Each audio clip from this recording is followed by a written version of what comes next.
my stuff online. Proud of anything you they do online. I be proud blogger online. SammyKaymedia.com online. Go check my stuff online. Proud of anything you they do online. Go online. Wendy Shay, Wendy the Shay, were reacted to a Mzbel and Afensu Tracey Boakye fight no. A day and all kind of chirichirmu, bro. Afensu Moesha budon oko Tracey Boakye fi the okoye de bought video be achremo.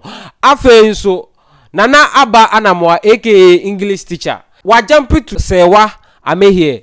Defense a day and all kind when no go online updates and say yabo no ayedi bro your friend some mokomotum chantia friend SammyKay umokrum the other team SammyKay media major so said go online make out said this show is brought to you by Afedo Sport and Afensu Belokutor GH Moesha here dia Wendy Shay aka Queen of Ghana music or no self-acclaimed wajia man ho na Wendy Shay set fight senior monim dada no started free and run na say ye wo hwa na Tracey Boakye ye live video e tabo Mzbel bomb pa ototo ye mo monim dada ama hebo na trend pa o ye video na wan share no bia na say video na share da anye video en trend Ope say o video trendy there so share hair bonnet. Internet say Mzbel so ko share hair bonnet ibi. The Tracey Boakye share the first one and on so ko share na so reply on so to bimban pa. And na Tracey Boakye somebody reply say the na ka say si. And ne ye wa hwa Wendy the Shay aka self-acclaimed queen of Ghana music. Wa be churo bibi wo social media or Twitter so say ever since I came to Ghana all I see is these so-called big girls slaying and fighting over dicks. Next then can't we just get one woman who will inspire these young girls growing up morally? And we will be some question. I dare to be different. Act like a lady. Think like a man. Ghana, wake up. And so not the opposite you're different. And a man for say, hey, now what? Debia ye kan say oni bullet she ho ni ade enye dik ni bia no na che say mo campaign na sentema oni fantana ye hu amanfo si dik ya nti Wendy Shay e na oka o se ono de onti ase se since all free Germany ba Ghana se onye nurse ni biom e wo Germany no ba Ghana se mai mo claim se o mo no mo ye big girls in town no mu ko sabi kotiba ko ho omo ko omo nyamfa so bia enso mo da so ko ho na onti ase se oba ba ko grant me sorry say ono dey stand here for the youth na wa stand as role model na nkoleya omo be mebru asua omo nan ana o se ono de ono Wendy Shay obe stand out differently nti say Wendy Shay na watwete na chese amanfo so kire omo adwen minim wadwen as o subscribe na o cho comment no na chese dia odwen fa ho no na so o de ato ho kama meto aso dia show is brought to you by Afedo Sport and Afensu Belokutor Afedo Sport make out so moton so bulu asana la moji mele drink pa wan nyina no moton omo ye delivery the ball fee nyina internet chese o invite omo to your wedding, engagement, funeral, birthday parties, corporate events. Now, no invite your mama be set up. Come. No matter several guest amount. Afensu obetima from on 05073937114. Obetima show me show kwa Instagram Afedo_port na chese na oni omu edidwa. Belokutor GH nso omo pam mematare kama. Ope customize marks nso a ombe pam ma na omo atwo din kama ewo ho. From on 0249177328. Na chese oni omu edidwa. Moesha budon aka media metoso aka bi enim se media mayemeto aka media me yakoko aka baby a me krom wo no wa papa ntisa ma ba kra dia me njaja me humpu aka CNN madam aka ye de sugar daddies aka mama fancy wa Moesha budon ekosra Tracey Boakye na de okoye wo ne fie de minim my video okoye na de see Auntie came home to visit Israel.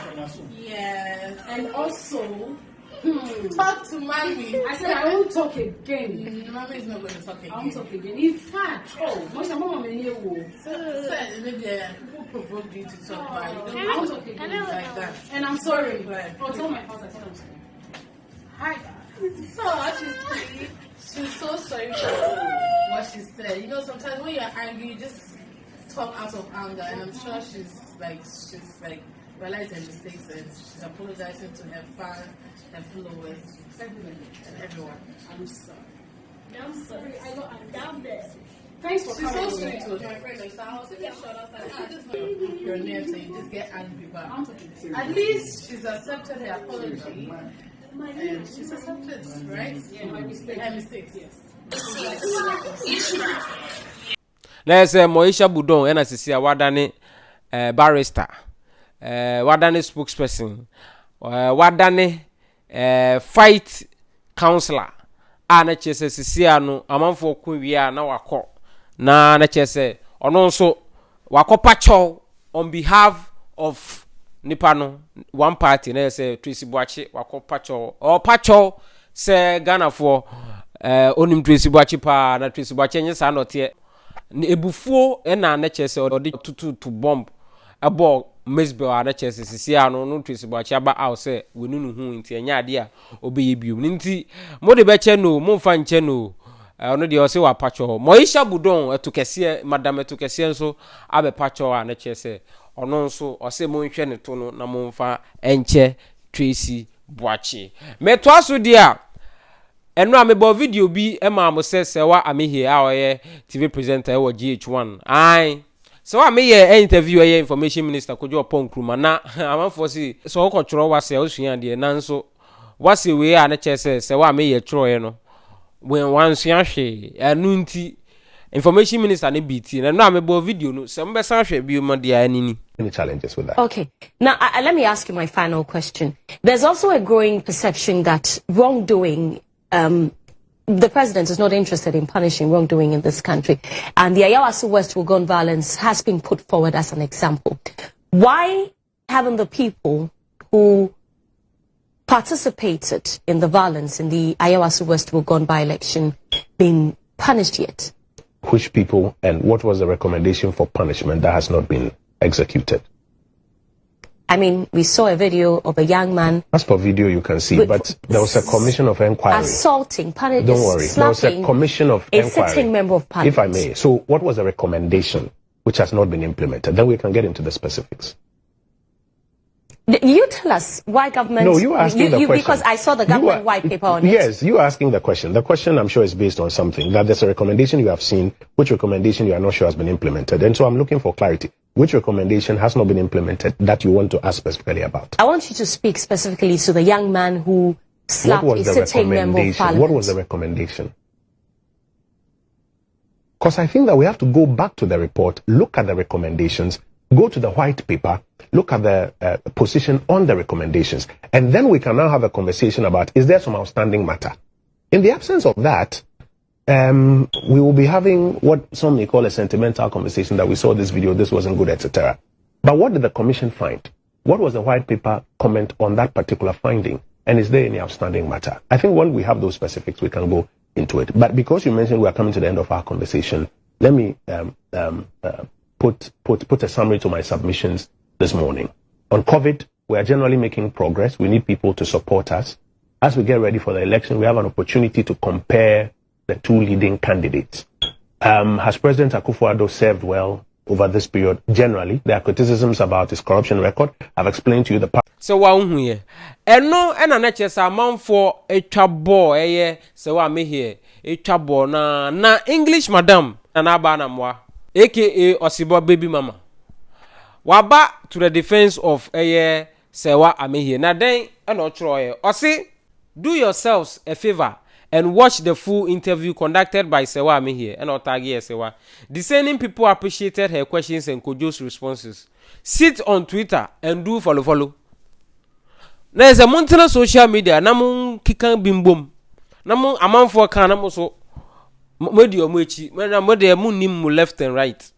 It was a great interview, thoroughly enjoyed by a clear-eyed folks. There's a wow we no ɛna wo ka sɛ Serwa nsua hwe ɛna ne kyɛ sɛ Serwa onye smart ɛna minister ne yɛ smart chen Serwa tena hɔ saa na ba na mwa aka English madam eka sɛ ai ɔno deɛ ɔta Serwa chi pampin na Serwa obo edwuma papa enti na kyɛ sɛ show is brought to you by Afedo Sport and Afinso Belokuto. Afedo Sport make house or mutong sobolo asana lamoji millet drink pawan na no mutong.